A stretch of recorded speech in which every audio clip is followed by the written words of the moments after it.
Au moment où la main de M. Khalifi effleura l'épaule de Mme Amélie Haddad et fit tomber son dossier pédagogique au sol, tout le salon des professeurs se figea.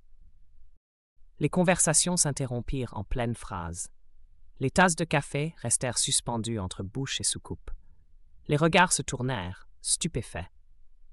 Mais Amélie ne broncha pas. Elle ne le réprimanda pas. Elle ne se baissa même pas pour ramasser ses feuilles. Ce qui se passa ensuite allait transformer le lycée Saint-René de manière que personne n'avait prévue. Tout avait commencé 6 semaines plus tôt. Amélie, 70 ans, fière de son âge, avait accepté un poste dans ce lycée après un départ à la retraite partielle depuis Casablanca. Elle avait enseigné la littérature et la langue pendant plus de 40 ans.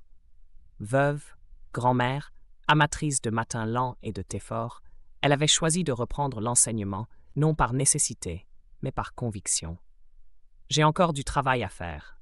Un travail qui compte », avait-elle dit à sa fille lorsque celle-ci avait exprimé ses doutes. Le jour de sa rentrée, elle franchit la cour du lycée, vêtue d'un long manteau indigo, les cheveux argentés relevés soigneusement, portant une serviette en cuir plus âgée que certains enseignants. Les élèves la fixaient, certains chuchotaient, quelques-uns riaient. Un professeur d'une trentaine d'années, M.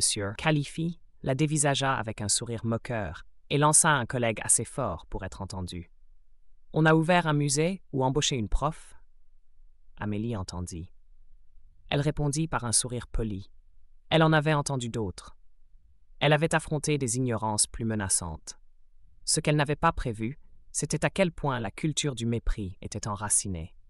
En réunion de département, ces propositions étaient accueillies par des sourires forcés et vite écartés.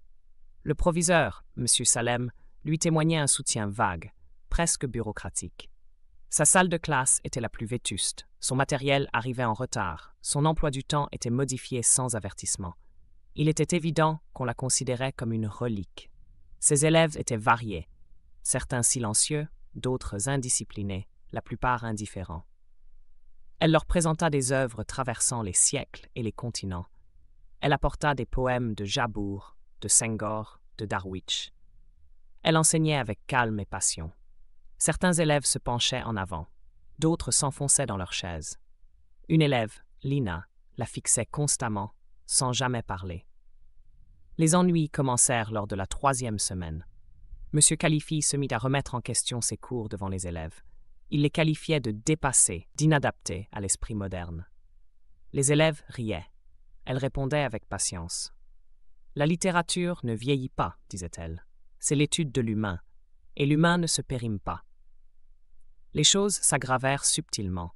Ses feutres disparaissaient. Sa salle était réservée en double. Des rumeurs circulaient. Elle s'endormait en cours. Elle confondait les prénoms. Tout était faux. Mais la vérité importe peu quand les mensonges prennent racine. Lorsqu'elle tenta d'en parler à M. Salem, il répondit « C'est sûrement une phase d'adaptation. Laissez un peu les jeunes prendre les rênes. Vous pourriez observer, transmettre votre sagesse en retrait. » Le lendemain, Amélie écrivit au tableau. La sagesse ne chuchote pas, elle enseigne. Elle poursuivit, calme et déterminée. Elle corrigeait les comportements sans hausser la voix. Elle félicitait les timides. Elle apportait du thé et des stylos en plus. Les élèves commencèrent à arriver en avance, à rester après la cloche. Un après-midi, Lina posa une question sur une métaphore. La classe s'immobilisa. Amélie sourit. « C'est une très belle question. Explorons-la ensemble. » M. Khalifi n'apprécia pas ce changement. Il pénétrait dans sa salle sans invitation, s'asseyait au fond, lançait des remarques acides. « Ce n'est plus comme ça qu'on enseigne l'analyse critique, lâcha-t-il un jour. Amélie se retourna lentement. « Si vous souhaitez discuter de pédagogie, je serais ravie d'organiser une rencontre, mais pas devant mes élèves. » Le point de rupture arriva un jeudi pluvieux. Dans le salon des professeurs, les enseignants prenaient une pause. Amélie entra en silence, posa son dossier sur la table, se servit une tasse de thé. M. Khalifi passa à côté, heurta son épaule, fit tomber les papiers. Délibérément. La pièce se figea. Amélie le regarda, puis baissa les yeux vers les feuilles. Elle ne les ramassa pas. Elle fit un pas en avant. « Parlons clairement. Vous m'avez manqué de respect, vous m'avez saboté, et vous avez encouragé d'autres à faire de même. Pas à cause de mon enseignement, mais à cause de mon âge. parce que je refuse de me taire. Vous croyez que quelqu'un ici a peur de vous?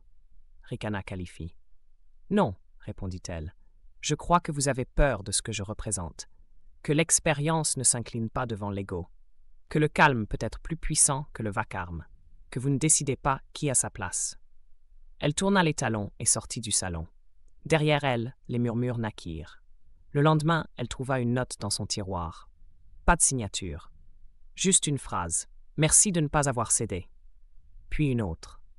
Une rose laissée sur son bureau par un élève. Lina se redressa. D'autres élèves participèrent. Ils partagèrent leurs blessures, moqueries sur leur accent, leurs vêtements, leurs différences. En une semaine, les chuchotements devinrent des voix. D'autres enseignants, discrets, jeunes embauchés, anciens ignorés, commencèrent à la soutenir. Ils parlèrent d'agisme, d'exclusion, de clan. Amélie ne mena pas de révolte. Elle ne cria jamais. Elle continua d'enseigner, d'écouter avec dignité. Un mois plus tard, un incident en classe fut filmé. Un élève citait un poème qu'Amélie avait introduit.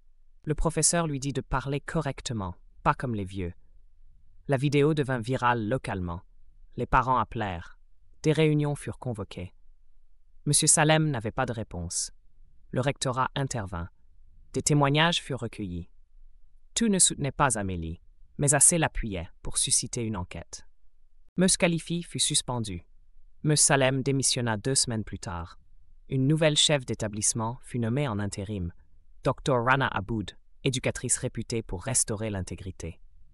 L'une de ses premières décisions fut de rencontrer Amélie. « Votre dossier est presque vide, dit-elle. Aucune plainte, que des éloges. On ne vous a pas reconnu ici, mais je compte changer cela. » « Je ne demande pas de traitement spécial, répondit Amélie. Juste l'équité. Vous avez déjà enclenché un changement. Continuons. Sous cette nouvelle direction, le lycée changea. Pas par des déclarations fracassantes, mais avec la constance de l'intention. Des ateliers intergénérationnels furent mis en place. Pas des formations obligatoires, mais des cercles de discussion menés par des anciens du quartier. Les évaluations des professeurs ne dépendaient plus uniquement des notes ou de la ponctualité. Une nouvelle grille prit forme. Mentorat, bien-être émotionnel des élèves, développement de l'empathie. Les rumeurs s'estompèrent. Des élèves autrefois séparés fondèrent un groupe, le Cercle du Respect, une réunion hebdomadaire dans la salle d'art plastique, sans chaises alignées, sans hiérarchie. Juste la vérité. Lina, en terminale et sujette à l'absentéisme, se porta volontaire pour animer la première séance. Elle se leva au centre, tremblante mais décidée. Elle ne parla ni de notes, ni de potins. Elle n'a jamais crié, dit-elle. Elle n'en avait pas besoin. Son silence disait plus que tous les sermons. Le jour où elle m'a défendue, elle m'a donné le droit de me défendre moi-même. Amélie était assise au fond, les larmes aux yeux, mais sans qu'elle tombe. Ce moment, non prémédité, devint le cœur battant d'un mouvement. Quelques semaines plus tard, une invitation du rectorat arriva. On lui proposait de prendre la parole lors de la conférence annuelle. Elle la fixa longtemps, indécise. Elle avait toujours préféré enseigner dans l'ombre. « Je ne suis qu'une enseignante », murmura-t-elle. Sa fille, Yasmine, lui prit la main. « Tu es plus que ça. Tu es la preuve que le silence n'est pas une faiblesse. Tu me l'as appris quand j'avais 9 ans et trop peur de lire à voix haute. » Alors Amélie y alla. À la conférence, sous les projecteurs, devant des rangées de visages inconnus, elle s'avança vers le pupitre. Elle ajusta le micro. Un instant, elle garda le silence. Puis sa voix s'éleva. Claire, ferme, patinée comme un chant ancien. On dit aux élèves de respecter les anciens. Mais leur montre-t-on comment? Trop souvent, on traite l'âge comme une faiblesse. Mais ce n'est pas ça. C'est une bibliothèque vivante. Et lorsqu'on la brûle par le mépris, l'impatience ou la cruauté, on ne perd pas que des pages. On perd la sagesse, on perd la grâce. Un silence s'installa, puis vint l'applaudissement, pas poli, puissant, éveillé, et le changement suivit. Des lycées voisins demandèrent son discours, des chefs d'établissement la consultèrent. Un groupe d'élèves lui envoya un parchemin rempli de réflexions. Certains avouèrent avoir ri autrefois des vieux profs. Aujourd'hui, ils écrivaient leur honte, leur transformation. Les lettres affluèrent. L'une venait d'une professeure à Rabat, sur le point de démissionner après des moqueries liées à son besoin de s'asseoir durant les cours. Vos mots m'ont retenu. Maintenant, mes élèves m'apportent une chaise avant même que je la demande. Au lycée Saint-René, la classe d'Amélie devint un sanctuaire. Des élèves dits difficiles y respiraient mieux. Un garçon, Karim, bègue sévère depuis l'enfance, se porta volontaire pour lire à voix haute. Sa voix trébucha, craqua. Amélie ne bougea pas, elle attendit. Il termina. Et la classe répondit en tapant doucement sur les pupitres. Une élève nommée Farah, d'abord timide, laissa des poèmes dans le tiroir d'Amélie. Chaque texte plus audacieux. Amélie n'afficha jamais de règles au mur. Elle n'en avait pas besoin. Le respect n'était pas imposé. Il était incarné. Le printemps venu, Amélie prit une décision. Il était temps de se retirer. Non par fatigue, mais parce qu'elle avait semé assez et que la récolte poussait déjà. Lina poursuivrait le cercle. Un jeune professeur, M. Samy, qu'elle avait formé discrètement, hériterait de la salle. Il possédait déjà cette même présence douce. Cette écoute première. Sa dernière semaine ne fut pas un adieu.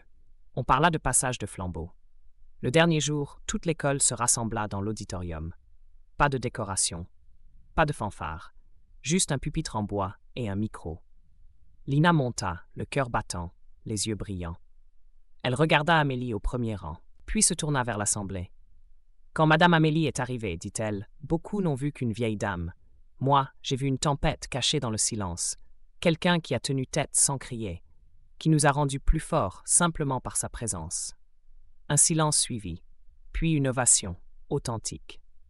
Amélie se leva lentement, les yeux embués, le dos droit. Elle ne salua pas.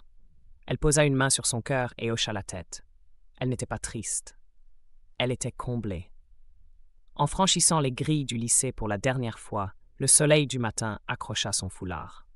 Elle se retourna. Ne vit pas les couloirs où on avait méprisé son âge. Elle vit le garçon qui avait lu, la fille qui écrivait, le professeur qui écoutait. Là où une main avait voulu la faire tomber, tout avait commencé à s'élever.